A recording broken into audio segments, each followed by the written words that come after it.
Good morning class 12th। Macro economics के जो topic अभी हमारा चल रहा है नेशनल इनकम अकाउंटिंग, उसका फर्स्ट मेथड मिस्टर राजेश ने आपको पिछले वीडियो में समझाया था पूरा इनकम मेथड, जिसमें आपने सारे कंपोनेंट्स समझे थे उसके किस किस तरह से कौन कौन से कंपोनेंट्स को ऐड करके हम नेशनल इनकम तक पहुंचते हैं। आपको पूरा कंसेप्ट राजेश ने बहुत क्लियरली समझाया था, उसके प्रिकॉशन समझाए थे। आज हम इसका जो सेकेंड मेथड है एक्सपेंडिचर मेथड, हम उसको स्टार्ट करने जा रहे हैं। ठीक है, एक्सपेंडिचर मेथड में बड़ा ही क्लियर है, आप लोग नाम से क्लियर है। जो इनकम मेथड में जैसे हमने बताया था कि फैक्टर इनकम जो हम रिसीव करते हैं वो कॉन्सेप्ट यूज़ करते हैं कि जितनी इनकम जिसने कमाई उसको प्लस कर लिया हमने, ठीक है, तो हमारी इनकम बन गई। अब जो इनकम है, जो एक पर्सन की इनकम है वो किसी न किसी का एक्सपेंडिचर भी है, तो ये दूसरा कॉन्सेप्ट है, यानी सेकेंड मेथड है एक्सपेंडिचर मेथड के थ्रू नेशनल इनकम को काउंट करना। ठीक है, तो ये वही थ्योरी इसमें यूज़ करते हैं कि जो एक पर्सन का एक्सपेंडिचर और दूसरे की इनकम होती है, ठीक है, उसी चीज़ को रिलेट करके हमने आगे मेथड है हमारा पूरा ये। तो चलो इसे कंटिन्यू करते हैं आगे।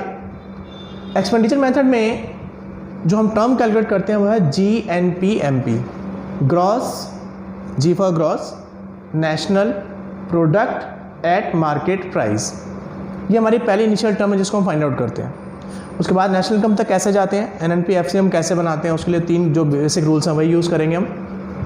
पहले ये समझ लेते हैं कि GNP/MP gross national product at market price तक कैसे पहुंचा जाता है इन द एक्सपेंडिचर मेथड। तो सबसे पहले जो हमारा फर्स्ट कंपोनेंट है इसका वो है private final consumption expenditure, PFCE, private final consumption expenditure. नाम से बड़ा क्लियर है, जो भी हमारा हाउस होल्ड सेक्टर है, ठीक है, या फिर हमारे ऐसे जो नॉन प्रॉफिट अर्निंग इंस्टीट्यूशंस जो हाउस होल्ड को सर्व कर रहे हैं, ठीक है, उनका जो इनकम, जो भी उनका खर्चा हो रहा है अपने गुड्स पर हो रहा है, सेमी ड्यूरेबल गुड्स पर हो सकता है, सर्विसेज पर हो सकता है, जो नॉन ड्यूरेबल गुड्स हैं उन पर भी हो सकता है।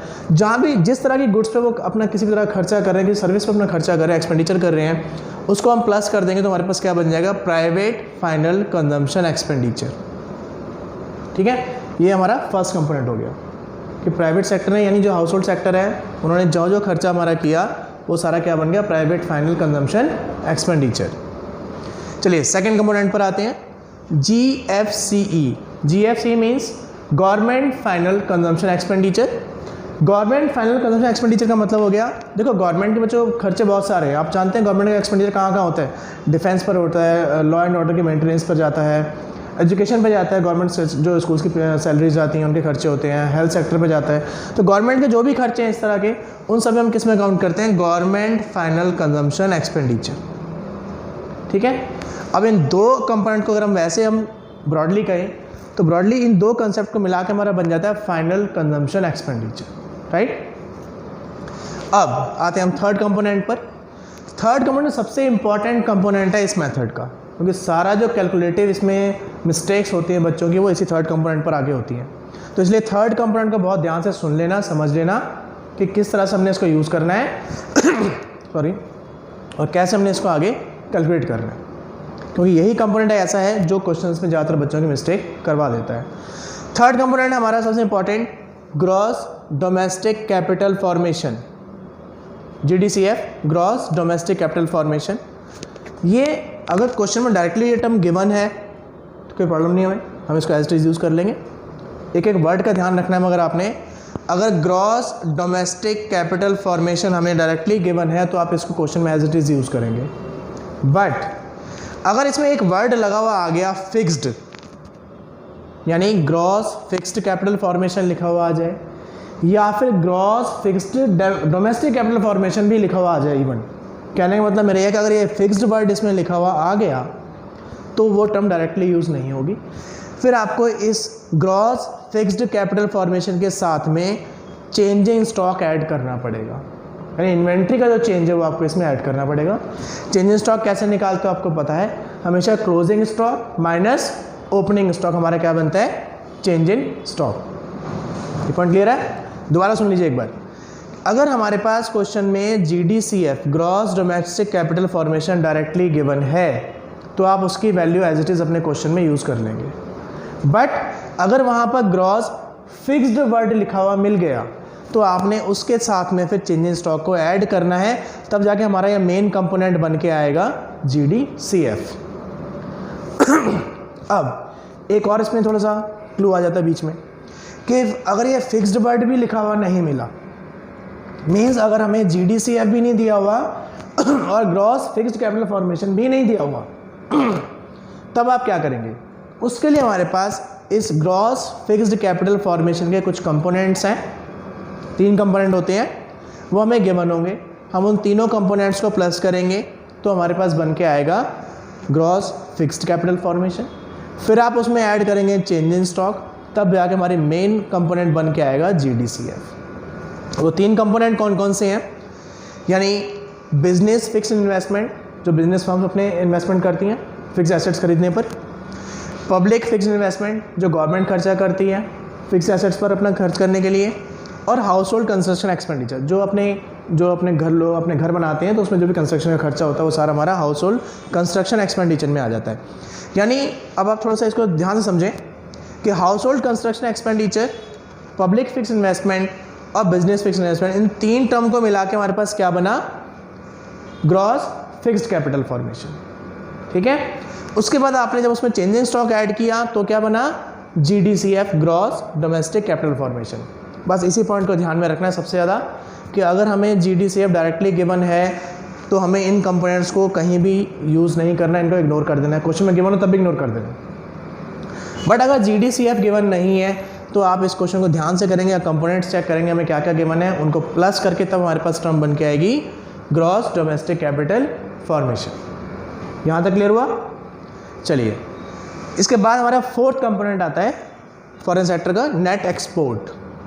नेट एक्सपोर्ट सिंपल है, आपने जो कुछ भी एक्सपोर्ट किया और जो इंपोर्ट किया उनका डिफरेंस निकाल दो, यानी एक्सपोर्ट माइनस इंपोर्ट। इसको आप यहाँ इंडिकेट कर सकते हैं, एक्सपोर्ट माइनस इंपोर्ट। तो एक्सपोर्ट में इंपोर्ट को माइनस करेंगे तो हमारे पास निकल के आएगा नेट एक्सपोर्ट। ठीक है, अब नेट एक्सपोर्ट तक आ गया। इसके बाद अगर हम इसमें NFI आपको पता है लास्ट वीडियो में राजेश ने काफ़ी क्लियर समझाया था NFI क्या होता है। तो NFI जब हम इसमें प्लस कर दें तो हमारे पास टर्म बन के आ जाएगी GNPMP, यानी gross national product at market price. Right, अब एक चीज़ पे मैं थोड़ी सी और बताना चाहता हूँ आपको। इस NFI से ऊपर के जो 4 कंपोनेंट हैं, PFCE, GEFCE, GDCF and net export, अगर हम इन 4 कंपोनेंट को प्लस करें तो हमारे पास टर्म बनती है GDPMP। यानी अगर हम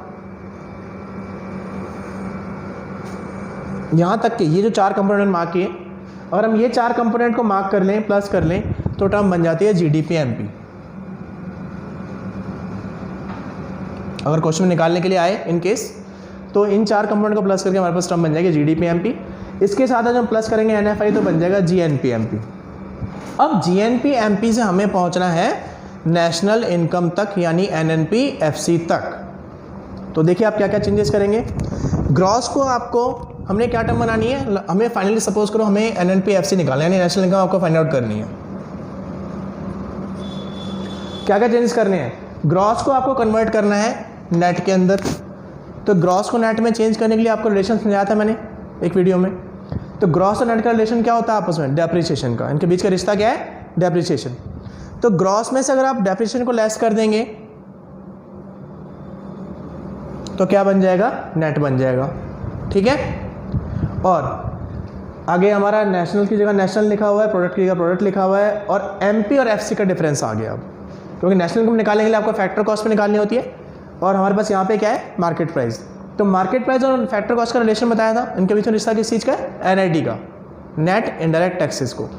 तो जब आप मार्केट प्राइस से फैक्टर कॉस्ट निकालेंगे तो आप एक यहाँ से NIT को भी लेस कर देंगे, नेट इनडायरेक्ट टैक्सेस को भी आप लेस कर देंगे, तो आपके पास बन के आ जाएगा ये NFI।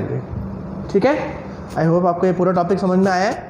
तो इस तरह हमारे पूरा कैलकुलेशन होती है। इसमें ये नहीं है, यानी GNPMP से अगर हम डेप्रिसिएशन को लेस कर दें, NIT को लेस कर दें, तो जो हमारे पास आंसर निकल के आएगा वो आ जाएगा NNPFC का।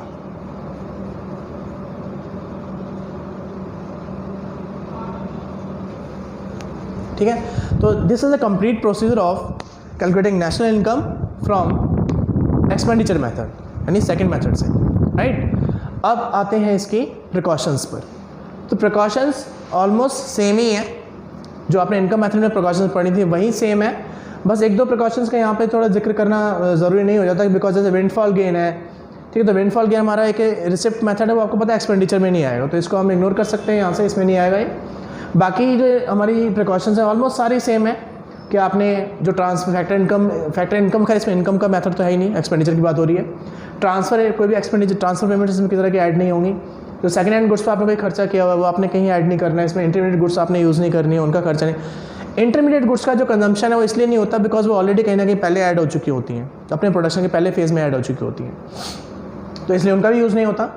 जो सेल ऑफ शेयर्स वगैरह पे, यानी अब इसमें जैसे सेल लिखा हुआ है, इनकम मेथड में सेल था, तो इसमें आप परचेज़ कह सकते हैं, क्योंकि जब आपने परचेज़ किया तो खर्चा किया शेयर्स बॉन्ड्स के एक्सपेंडिचर पे, पर वो जैसे बताया कि वो सिर्फ एक ओनरशिप का ट्रांसफ़र है, पेपर वर्क है, उसमें किसी तरह की गुड या सर्विस का प्रोडक्शन नहीं होता, तो उसको भी यहाँ पर ऐड नहीं किया जाता। यानी परचेज ऑफ, सेल की जगह आप परचेज लिख सकते हैं, purchase of shares and expenditure वगैरह हमारे इसमें ऐड नहीं होता, ठीक है। इसके अलावा जो कमीशन है, कमीशन ऐड होगा बिकॉज कमीशन एक तरह की कमीशन आपने पे किया है, ठीक है। आपने कोई शेयर बॉन्ड वगैरह खरीदा, उसके आप जो ब्रोकर है आपका, ब्रोकर को आपने ब्रोकरेज पे किया होगा, कमीशन पे किया होगा, तो वो इसमें ऐड होगा बिकॉज आपका एक्सपेंडिचर है वो। विंडफॉल गेन आपको बताया मैंने कि ये तो एक सिंपली रिसिप्ट मेथड है, तो इसे तो ऐड होता ही नहीं इसके अंदर। हाँ, आपने अपने कुछ इम्प्यूटेड वैल्यूज़ हैं वो इसमें ऐड होंगी। सपोज करो आप अपनी फैक्ट्री है आपकी, अब वहाँ से कुछ अपने लिए कोई चीज़ लेके आ गए, आपकी शर्ट्स की फैक्ट्री है, वो शर्ट आप अपने लिए लेके आ गए पहनने के लिए, तो उस पर जो आपका खर्चा है उसमें ऐड हो जाएगा वो, राइट। इलीगल इनकम्स तो हमारी ना ही इनकम मेथड में यूज़ होती है ना ही एक्सपेंडिचर में, तो प्रिकॉशन ऑलमोस्ट सेम है। आई होप आपको ये पूरा टॉपिक अच्छी तरह समझ में आ गया होगा। अगर फिर भी आपकी कोई क्वेरी रह जाती है तो आप मुझसे, मेरा व्हाट्सअप नंबर आप सबके पास है, तो आप इसमें इजीली आप मुझसे क्लियर कर सकते हैं। न्यूमेरिकल्स चेक करेंगे एक बार, ठीक है, तो आप प्रैक्टिस करेंगे, उसमें और आपको क्लियर होगा मेथड ये, ठीक है। उसके लिए हम प्रैक्टिस करेंगे और इसकी, और thank you, have a nice day.